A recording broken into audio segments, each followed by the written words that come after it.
Right, so welcome you to another exciting program today on Fact of the Week. Not too exciting. We cannot greet you good afternoon because that's not too good for us as a country and for us as the entire production team here at CTV Ghana's #1. This is Fact of the Week, another Friday coming your way with this news analysis program. But unfortunately, we have to do this in a very solemn and a very sober mood because of the tragic events that has before this country. 8 gallant patriots of this country went on a national assignment, told their families they will be back after a day, and unfortunately, we saw or recorded that horrific scenes that were recorded yesterday in Obuasi. So we'll talk about what really is the situation. This is Fact of the Week. My name is Kwame Ochre Jr. You can call me KOG. I'll be doing this with my colleague Dr. Desmond Kofi Annan. So we're talking about the tragic events that happened in this country.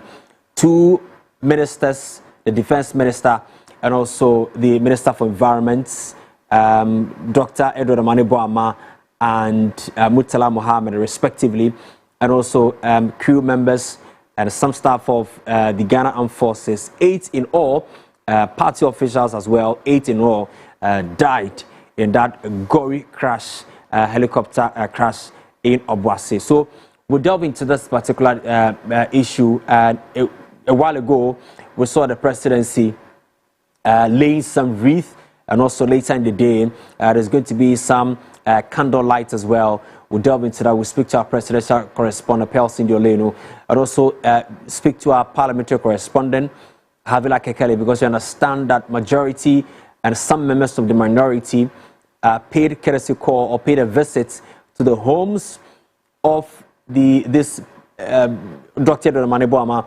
and the Member of Parliament for Tamale Central, also the Minister for Environment, Dr. Murtala Mohammed, paid a family visit. We'll delve into that. They also went to the Jubilee House presidency to witness the exercise or the activity that was ongoing. So a lot of tributes have also been pouring in. We also delve into that particular discussion as well. Lots of tributes, a lot of them from the international community to civil society organizations in the country, and what they are saying, party officials, opposition party, smaller political parties, so to speak, they are all coming in with their tributes as well. This is a very sad situation. Let me welcome Dr. Desmond Kofi Annan. But a Fact of the Week is always supported by Fairnuts. Wood is for life. Great furniture is made by Fairnuts, and also supported as well by Aquaba Natural Mineral Water, quenching thirst and nourishing the nation with pure, clean, refreshing, and that's Aquaba Natural Mineral Water. Doc, thank you for joining us. So this is not a good news for the entire country. 8 people dying in that horrific helicopter crash. Really, how did you receive this news? Yeah, Koji, first of all, let me thank you for the opportunity and hosting me. I received the news around 11 on Wednesday, actually. And so, but it was quite scanty. The information was kind of, so we needed to, as journalists and professional ones, that we needed to ensure that we get the facts right. And so I was excited that the presidency issued a statement that, as at the time some of us heard it, it was going to address the nation from the presidency in 20 minutes time, and so we were looking forward for that particular, and lo and behold, the chief of staff indeed had the presser and informed the nation about the demise of our 8 compatriots. And KOJ, at the time, I was somewhere in the ministries, and it was something else. It was very devastating for a lot of the people that were in there, and so indeed. We've lost some very fine people. Yeah. Yes, I mean, in the space of politics, and I'm told in the Ghana Armed Forces as well, these 3 personalities who were also involved in the crash were very, very instrumental when it comes to the flying of the aircraft and all that. And so, KOJ, I am short of words at this time. I see. So we'll go to the presidency and speak to Pelson Jolene to understand really what the situation is. So there's a statement from the presidency. Actually, you know, there's a 3-day mourning. So today there's going to be activity. So the first day, that's a Thursday. Friday, there's going to be an activity. And then on Saturday, there's going to be an activity. So let me cross over to the presidency and speak to my colleague. We'll share excerpts of that statement with you. Pel, thank you for joining us on Facts of the Week. We understand that there's a 3-day program outlined by the presidency. Run us through what really the program outline is. Georgia is still within the memory of the 8 people that were lost. The 8 lives that were lost in the tragedy yesterday. The presidency indicated that the laying of wreath is not just for today, but it's going to be a 3-day ceremony. So as tomorrow there will be another ceremony, and then on Saturday another ceremony just in memory of the 8 people that lost their lives on line of duty. I see. How has been the mood in presidency at the presidency ever since the news broke? The flags are still flying on half-mast, and you could see some of the government appointees and some of the NDC members who they are very well known, who are in tears. As I speak to you, someone like Obobia couldn't control her tears. She was in tears crying. And I'm sure Obobia had a personal relationship with Dr. Manibuama since she was the director of communications for the NDC, and Dr. Manibuama was the director of elections. I'm sure they had that rapport. And sometimes even when there's a program here at the presidency, you see Dr. Manibuama and Obobia. And also someone like Kapri Danku here also, who can't control her tears. She says that Dr. Manibuama is like a father to her. And a lot of people couldn't control their tears. Some of the MPs, even in Parliament, the MP for Kankoin South, that is Kion, and Estadu Manko, also shared his relationship with the MPs, that is Honorable Mutala and also Dr. Manibuama, for him to win the Okankwe South seat as the member of Parliament. So a lot of people have fond memory of these gallant people, and they cannot control their tears. Those who are saying that they have had a conversation with them just some few hours before the helicopter took off yesterday. I see.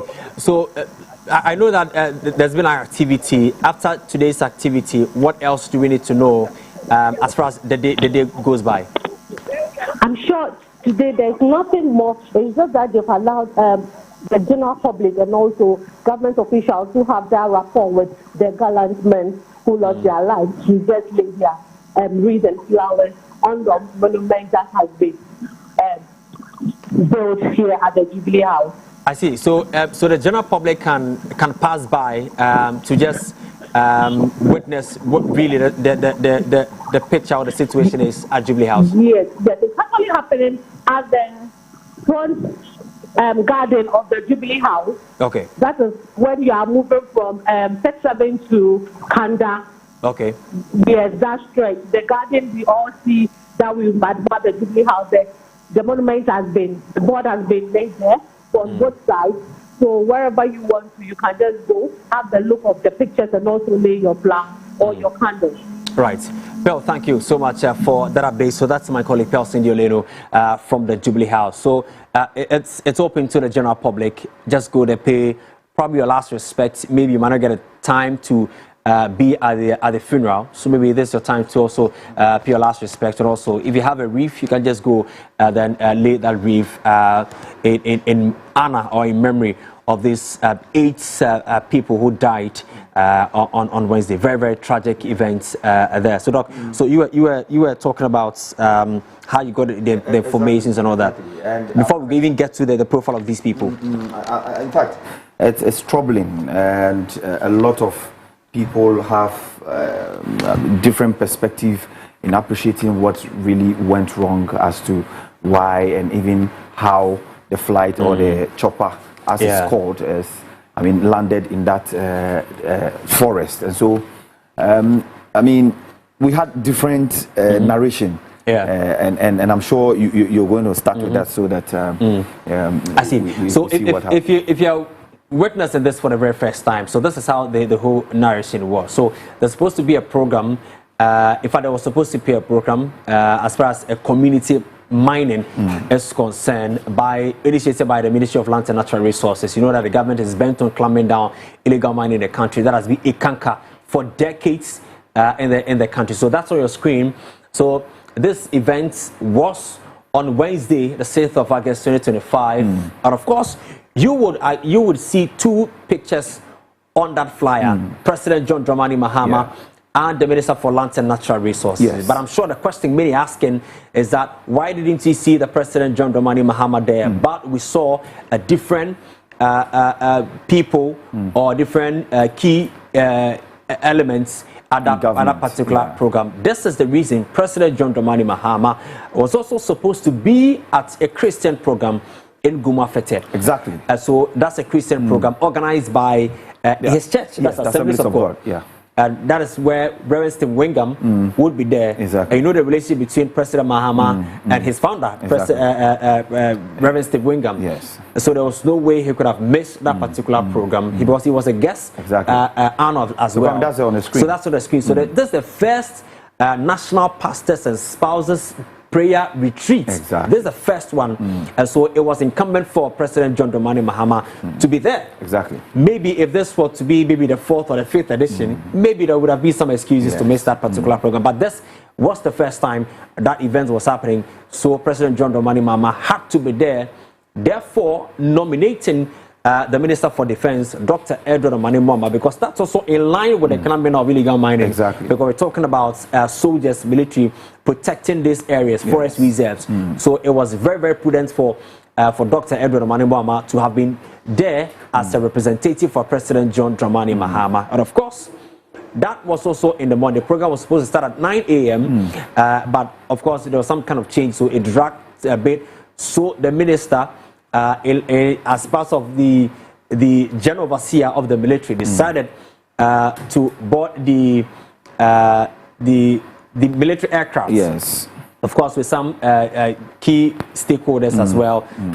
So they bought the flights, the aircrafts, and unfortunately, somewhere around Obuasi, Sikaman, that aircraft went off the radar. And the next few hours, we saw videos and pictures coming out from that particular area, indicating that the plane, after going off the radar, had crashed. And just like Doc said initially, there were scanty reports coming out whether or not the Minister for Defense was on that aircraft. That was also a conversation. So that's the aircraft. So that's the Z9 aircraft from the Ghana Armed Forces, which we are told was manufactured by the Chinese decades ago. So that's the aircraft. It went off the radar, it crashed, 8 people on board died on the spot, and of course we saw some horrific scenes coming from that particular area. So these are the people who were on board that flight. 8 persons confirmed dead in helicopter crash at Adanse. There, so we have Dr. Edward Omane-Boamah, the Minister for Defense, and also Honorable Murtala Mohammed. I'll come back to Doc and talk about Murtala Mohammed, because he's been in Parliament for years, and he understands his impact as far as parliamentary duties is concerned. So we have Alhaji Muniru as well. About 8 Alhaji Muniru is there. Then others. Mr.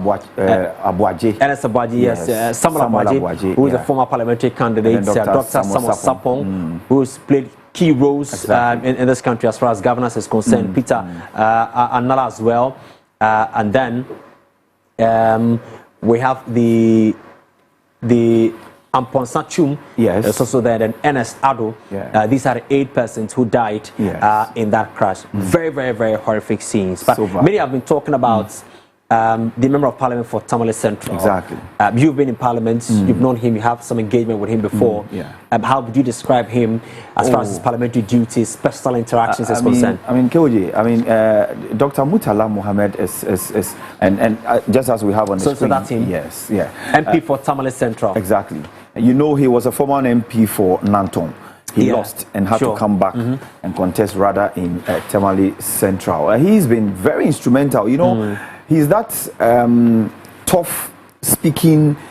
Most of people describe him as more aggressive than ever. You know, but he believes in his conviction. I mean, he's always been I mean, he's always been through, I mean, the system and understands But you also the have space. his profile, so you can Exactly. even run And so like we know that he's been a member of parliament for Tamale Central. He's been, until his demise, he was a minister in charge of environment, science and technology and innovation over there. Before this one, he had served in President Mohammed's first term as deputy minister for trade and in industry. And so he is married. As far as we know, we told he's married with 3 kids, and he's a Muslim by religion. And he served also again as deputy minister for information and media relation in the the first regime of President Mahama and all that. So, KOG, basically, as a deputy minister, I mean, he did a lot, and as far as we are told, he championed a lot of innovation through at the time when he was serving as a deputy minister in all of the the ministries that he had to serve. And you know, he had his education from the Ghana School, Tamale. That's Ghana Signal High School, Tamale. He was also a trained teacher, as we've been told, from the Tamale College of Education, formerly in Tamale Training College. He also held masters in development planning and international relations, as well as diplomacy from the KNUST and also University of Ghana, Legon. All right. So political career, we all know. He served in several agencies like the NYEP then under President John Evans Atta Mills, which later changed to JIDA. Yes. And so KOG, basically this is somebody who understands the space. Until somewhere February, he was awarded his doctorate. Yeah, doctorate degree. Exactly. Yeah, that's how come he got the name Doctor. Yes. Murtala Muhammad. And he was not even he didn't oftentimes put it, like write it on hand. So until yesterday I heard somebody ask me, when did he do his? I said, yeah, that's true. Murtala had acquired this thing since February and all that. And so basically, and I mean socially, he's fun. You meet him in parliament, he's smiling, beaming with smile. He meets you in the lift. Charlie, how be? He's speaking PG with you. I mean, he's all over the place, you know. I see. Yes, and what even got some of his colleagues and a lot of the staff in parliament laughing all through was when he was doing the presentation or he was doing his submission. I mean, when the media budget review was read in parliament and they had to contribute to debate on the floor, and then he made a very profound comment which got everybody laughing. You know, he was trying to tease his colleagues from the opposition side. And he made a very interesting comment that got people laughing and all that. But he's generally a good person, and it's just unfortunate that we had to lose him through this. But of course, so we'll bring that video when the Ashanti Regional Minister was confirming breaking the news to the Minister for Land and Natural Resources shortly. But after that profile of Dr. Murtala Muhammad, just a brief one about Dr. Edward Mani Boama. So, well, you know that he's a old student of Pope John Senior High School, and recently they celebrated the anniversary, and he was there to make a promise in supporting the school advancing to the next level. And that's a very worrying one. Of course, just hours ago, the Pope John Senior High School released a statement talking about the shocking demise of their very own Dr. Edward Mani Boama. So, you know that he was the Deputy Minister for Youth and Sports.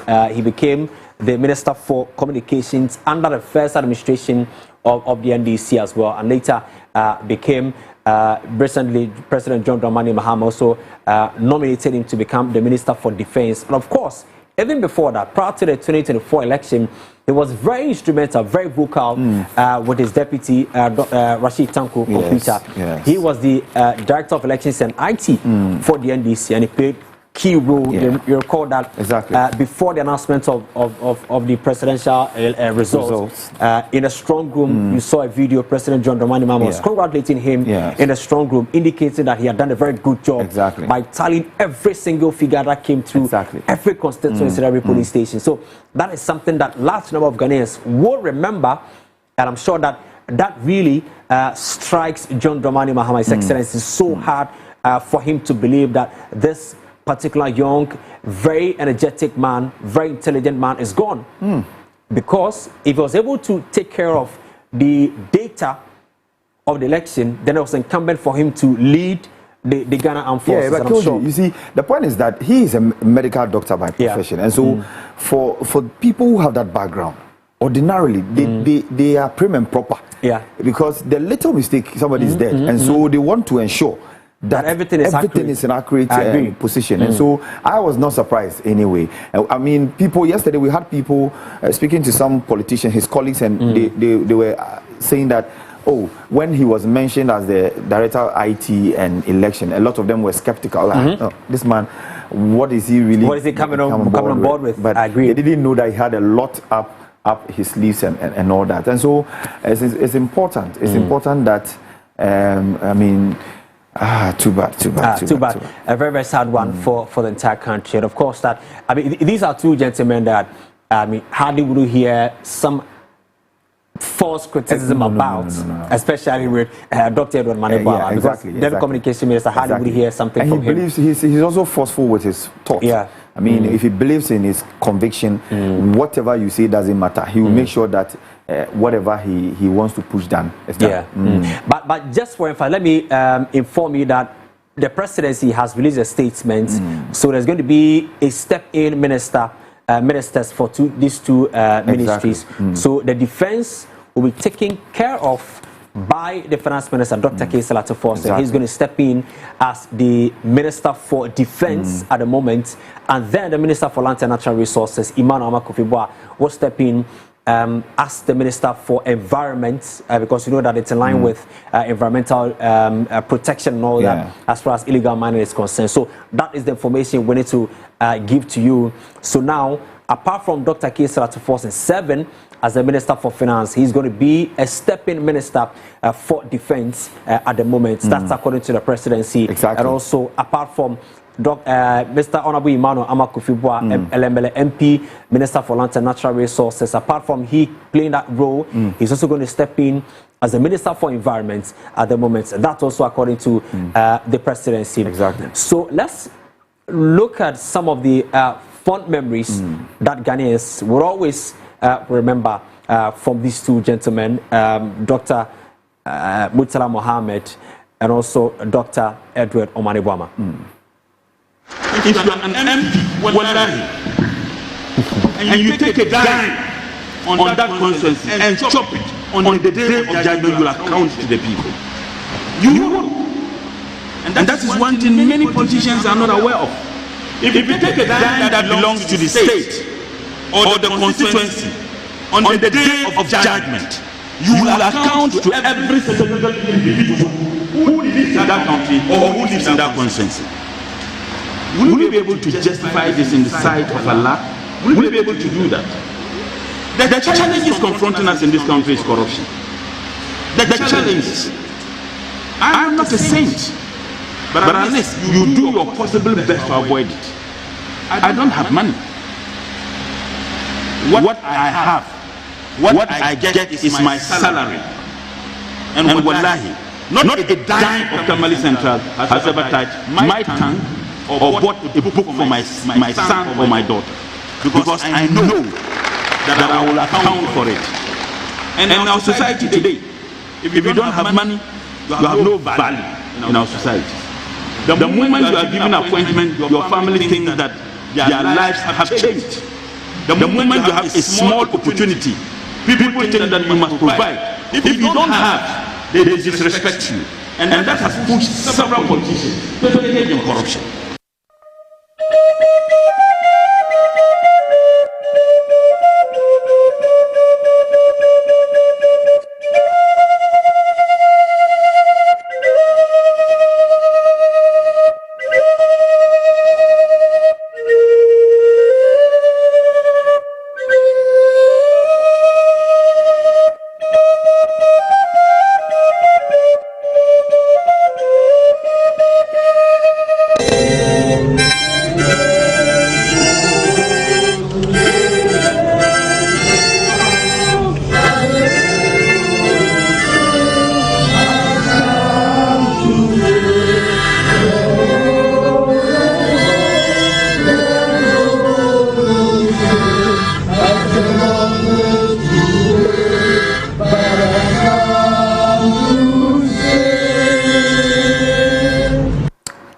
you saw Dr. Samuel Sapon. I love that song, Revolution. Has a long way to go, but has come to stay. Cadres may go, cadres may come, but revolution. So I love that particular song. So that's Dr. Samuel Sapon. Before him, you saw Dr. Edward Mane-Boama, the late defense minister.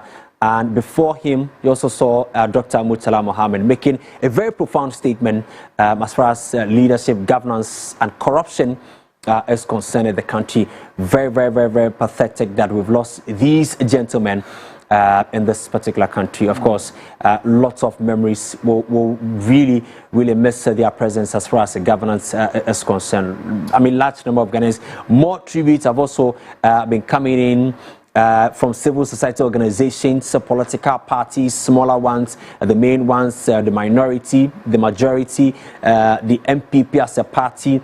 Currently, as we speak, if you go to the Upper East region, all political communications have come to a halt because of this demise. So we see former President Akufo-Addo, the entire nation is profoundly shocked and saddened by the tragic news of the military helicopter crash that has led to the deaths of Honorable Dr. Edward Mane-Boama, Minister for Defense. So the names as follows. We know the names already.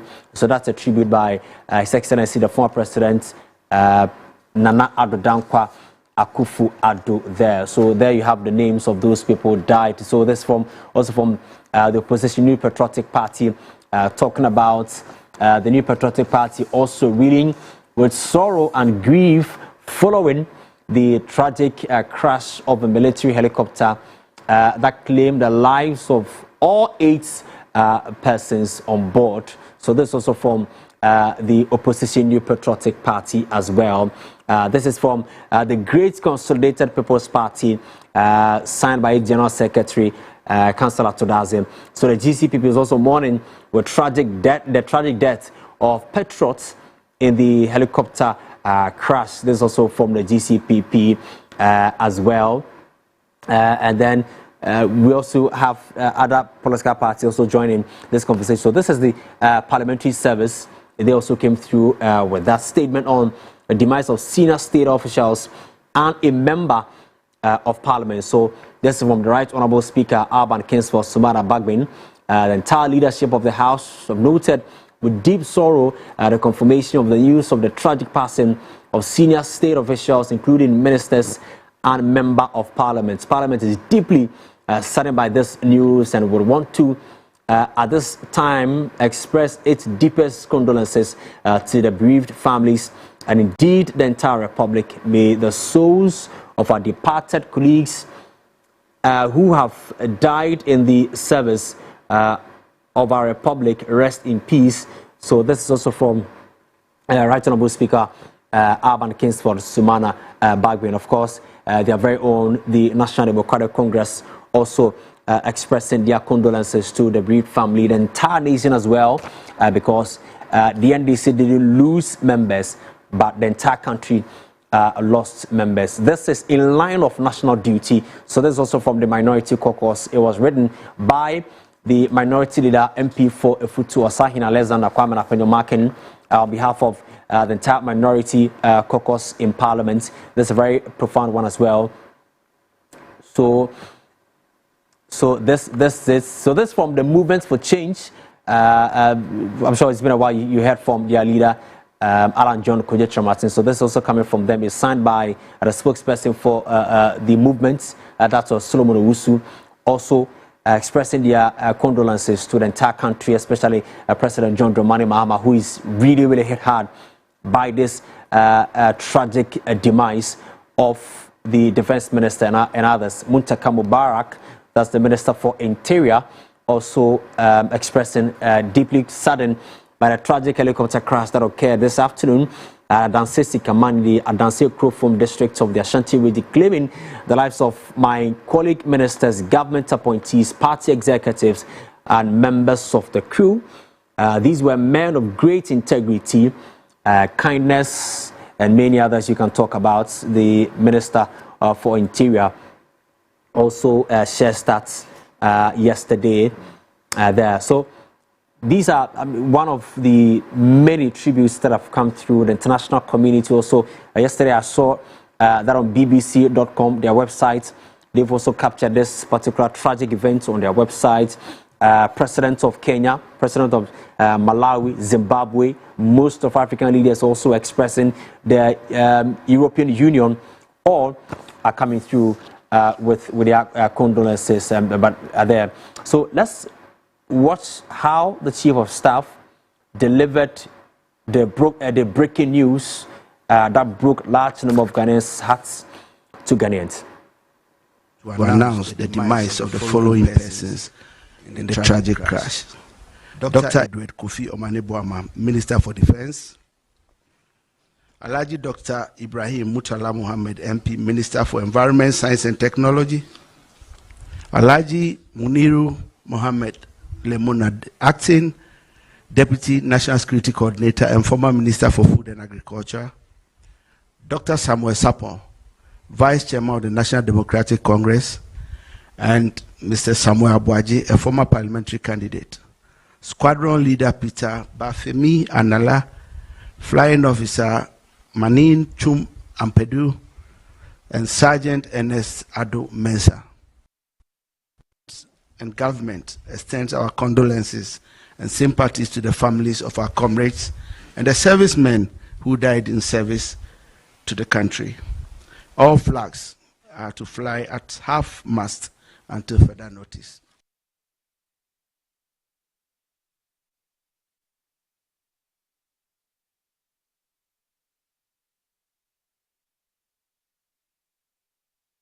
That breaking news that broke all the hearts of Ghanaians there, Doc. So yeah, KOG. I mean, this thing, I personally, I'm still not fine, and it would take a lot of efforts to this morning when I was doing my show, I was so heartbroken.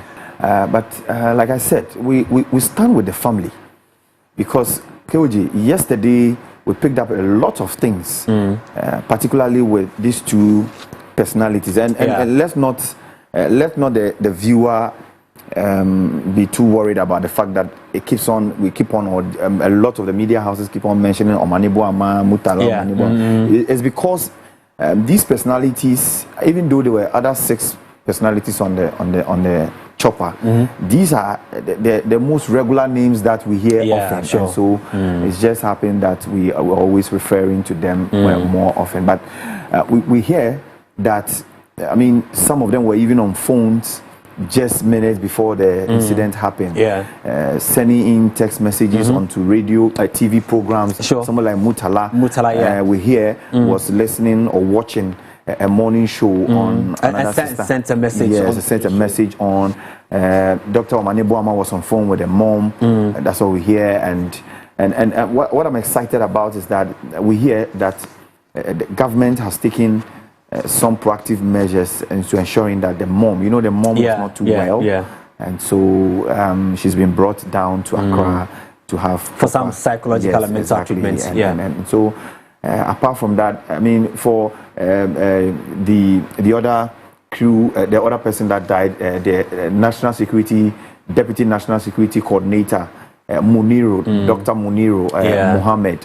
He's also very instrumental. He's served as a regional minister before, and so you can understand the impact that he also brings to Samuel Abuaji is also a former parliamentary candidate 2 times. 2 terms, so to speak, on the ticket of the NDC, and so you can also understand.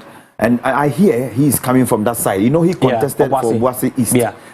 So there's a lot of things happening. And Dr. Samuel Sapon, as we all know, Vice Chairman, we hear he was even in town because he had a meeting. And so he was joining them back to the base to also go and support them at the Adanse event, where unfortunately they met their untimely death. And so, and the squadron leader, Peter Anala, we hear has a baby, up to 2 months baby. Peter, what's his name? Ernest Ado, married on the 5th of July.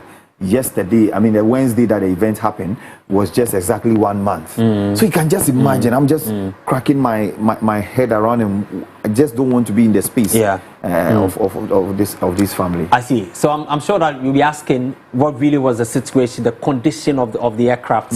That also matters very, very well, because there have been several conversations about whether or not to change some of our aircraft, our flights in the country. A typical example is why the Ghana Airways, or the presidential, sorry, not the Ghana Airways, we don't use it again. The former administration said that it will be operational last year, July 1, but we've not seen that again. We don't do politics with this one. It's a different topic for another conversation. We'll deal with that matter in the coming weeks. But the Z9 flight was on the screen. There's some relevant information you need to know. So the Z9 is a Chinese-made naval platform known for its versatility and rugged performance. It is a specialized variant for the Z9 helicopter, primarily used for anti-submarine warfare, anti-ship operations, and search and rescue missions. So the crash incident, the helicopter took off from the airport at 9:12 a.m. On its way to Obuasi, but lost radar contact shortly after. It crashed in a forest area near Sikamana Dansia Kromfo district, killing 8 people on board. So that's the information you need to know about that flight. You also bring the conversation about our maintenance culture as a country, how we maintain our flights, our aircraft in this country. And of course, what would be the possible cause for this particular crash? We'll speak to an expert shortly. But I mean, what do you think might be one of the reasons for this crash? I would not want to speculate. I mean, we're all waiting for that investigation to begin, and so that we can all follow through what the recommendations and the report will really carry. But at least we know ourselves as a nation and as a people. Our maintenance culture is nothing to write home about, and we need to be blunt about it. I have said, if you are purchasing an aircraft of the sort for a military service, and you would go and purchase a model that was made somewhere in 1974, I beg to differ. It begs the question. It begs the question. I am told you have so let me go on the phone line and speak to Major Retired Derek Odro, former Deputy Defense Minister, joins us on the line. Honorable, good afternoon to you. Thank you so much for your time on the show. I guess we've lost the Honorable Deputy Minister for Defense on the line. We'll get him back. I'll put him on. We have heard several allegations, to the fact that this aircraft for 8 years has not had any major maintenance carried out for it and what have you. And so and you realize that Dr. Manebuama himself, as a defense minister, kept on mentioning that some of these aircraft would have to be looked at. You remember the infamous corroded statement he made on the floor of the House. We are speaking to people around the space. Okay. So let's go. Let's go back online and speak to Major Retired Derek Odro. Major, thank you so much for your time this afternoon on the show. It's a pleasure. Great. So this is a very tragic event that has hit the country so hard. But as a former minister at the Defense Ministry, what do you think might be the possible causes for an aircraft to crash, burning people to ashes without beyond recognition? Thank you very much. I think we have to extend our condolences to the beloved family, the Ghana Armed Forces, and then the whole nation as a whole. The whole nation must be. It's a very big blow to the whole nation. Fancy the personnel involved, the cabinet minister, other minister, and 6 other people, pilots, who have been trained by armed forces to pilot the armed forces aircraft, and we've lost all these people, and then other government officials. So it's a very, very, very big blow to the Ghana armed forces. All sorts of military or even air crash. They are numerous. It could be engine failure or engine fault. It could be electronic or electrical failure. It could be weather. It could be so many things. Helicopter can crash into any object. The propeller hitting any object, it can cause a crash. So there are numerous but see, this air crash or this accident by this helicopter cannot be ascertained because they lost contact with the base, with the control. So the control didn't know what was happening to them. They were out of the coverage of the radar. What happened, I don't know whether as at that time the accident had occurred. The crash had occurred. That's why they were out of the coverage of the radar or the contact with the control. Now, all the 8 people were killed. So you cannot have anybody to ask whatever happened, what happened. That's supposed to have been the eyewitness, because they would have been able to tell what actually happened before the crash occurred. So all of them got dead. Okay. And then they fell into the bush, then got burnt. So you cannot ascertain. Our last result will be the black box. You know, every aircraft has black box. So if you are able to retrieve the black box, all kinds of conversations or in the cockpit with the control everywhere is recorded in this black box. Therefore, it is very, very necessary for us to be patient. Now, inquiry has been instituted into the crash, and they would never lose sight of the black box that can only tell what actually happened. Okay, so you talk about the black box. One will ask, this is an equipment. How does it look like? Is it possible that it was also bent to ashes if indeed it was in a flight? Yeah, it's just like a recorder, but it's made such that fire cannot burn it. Okay. Otherwise, we cannot retrieve any black box when there's any accident. You only have to look for it. It can just be thrown apart from the scene. So you have to look for the black box. As I said, it can never get bent.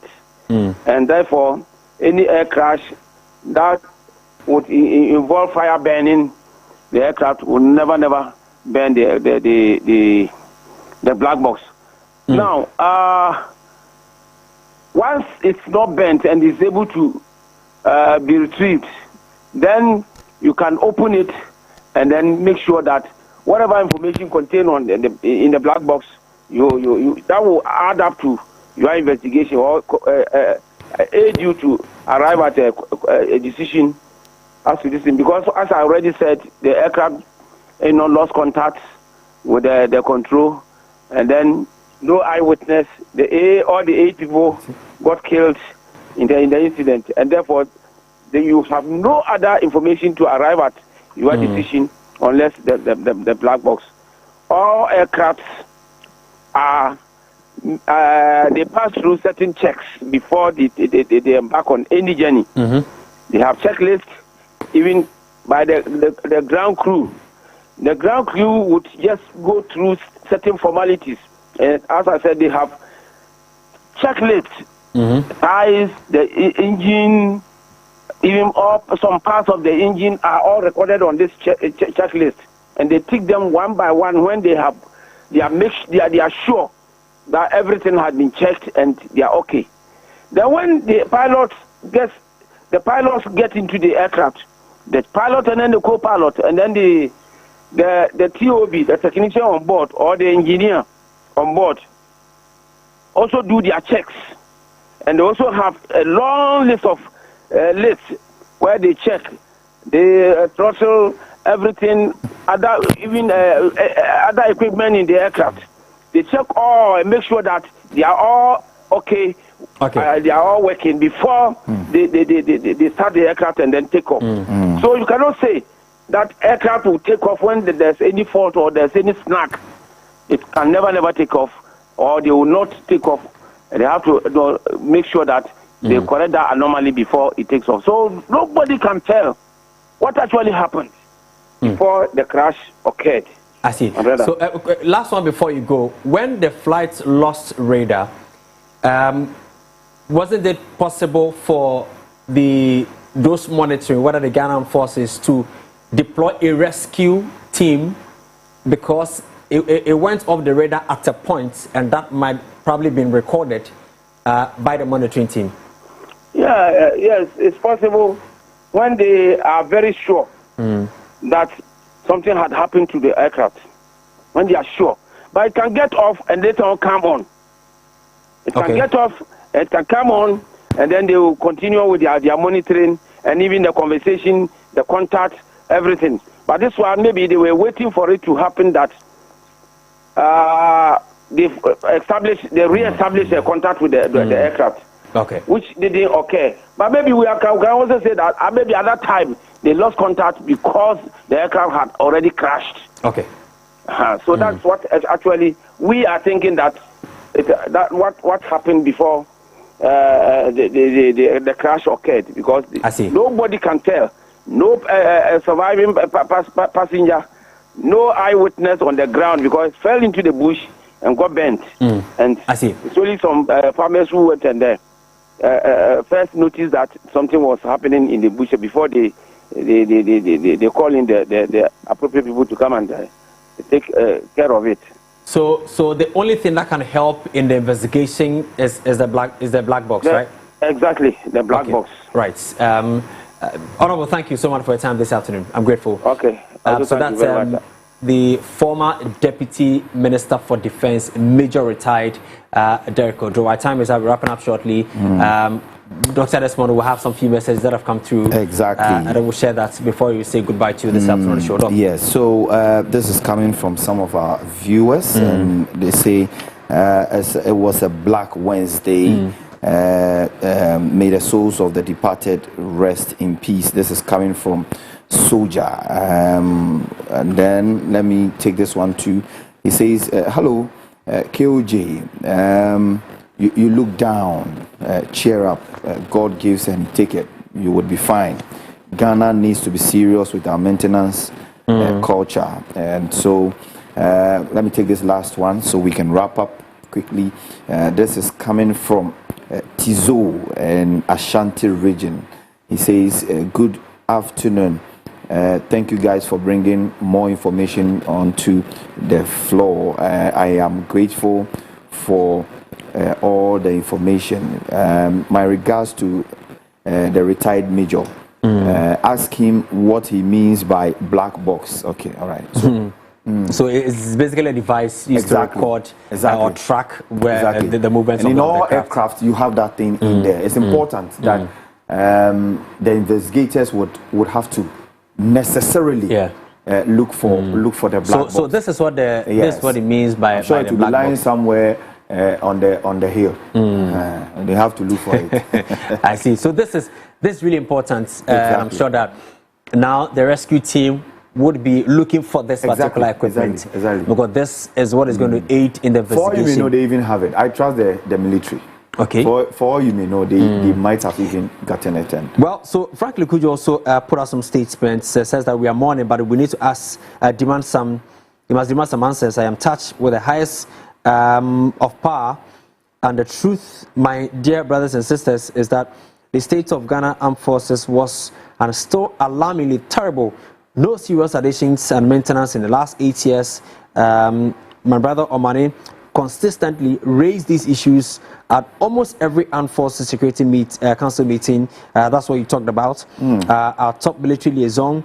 If even Togo were to attack us, we would be wanting, and yet we had $58 million to mess around with a crab edifice. And of course, you know what the $58 million was used for. A very big swimming pool in the country. More details later. Not all mourners are genuine. I'm very, very angry. You should be as well. That's a genuine concern. Genuine. A lot of people are angry, and particularly they are relaxed because we are mourning, and so people would want to wait and see what the outcomes would be. So after the tears, we need to ask exactly. There are very legitimate questions that we did. KOG, in 2000, if my memory says, let me be sure. Yes, in 2020, there was an aircraft chopper like this, helicopter, that force landed somewhere around the Tamale airport. Okay. On board were 8 people, just like this, but there were no fatalities. Okay. That jet or that chopper is Z9. So I am asking, since yesterday I've been asking myself, is it the same Z9 that force landed at the time? Okay. So these are questions that we'll be seeking answers. Very, very legitimate. So let's keep mourning. But after the morning, we'll ask critical questions that demand some critical answers as well. Very frank answers from authorities, so those who matter most in this particular conversation. Doc, thank you so much for availing yourself to be on the show this afternoon. Grateful. So this is our wrap up on Facts of the Week this afternoon, the Friday edition as well. My name is Kwame Oche. You can call me Kiwoje. Thank you so much to the entire production team. I'm grateful for your company in the last 60 minutes. We'll see you same time next week. Enjoy your day. Let's keep mourning and pray for the families as well. Good afternoon.